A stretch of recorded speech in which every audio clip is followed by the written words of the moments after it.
Hey, today we're going to install an SEO plugin or a search engine optimization plugin. This is going to help you optimize your site for better search rankings. So let's get started.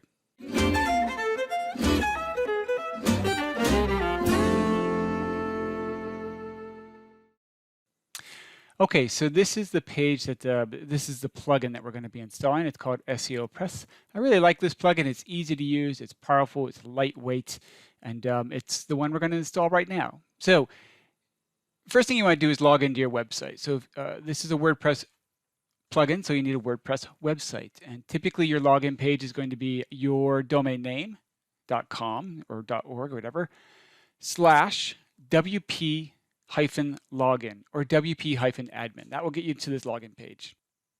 So once you're on the login page, go ahead and add your username and password information and log right in.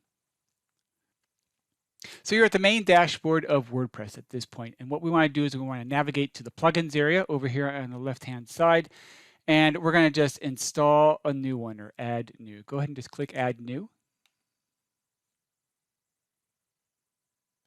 At which point we are going to add the SEOPress. So go over here where the search box is on the right-hand side and just type in SEOPress.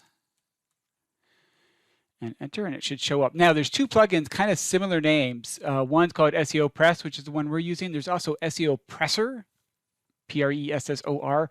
That's not the one we're using. So make sure you install the correct one. At which point right now you just want to, that's it right here, this little blue icon. We're just going to install now. And once it's installed, you always have to activate the plugin. So we want to activate it. So go ahead and just click again, and you will activate it. Once you're done activating, you get redirected to your actual plugins page where all your plugins are listed. And you should be able to just kind of scroll on down. You're going to see SEOPress is right there. You can set it. There's a configuration wizard. We're going to go through the settings and the configuration on this in a later interview, or a later tutorial. But right now you have it installed, and you can see it on the left-hand side down here. Typically at the bottom it says SEO. You can go to a little SEO dashboard. You can see kind of what this looks like right after you install it. So there it is.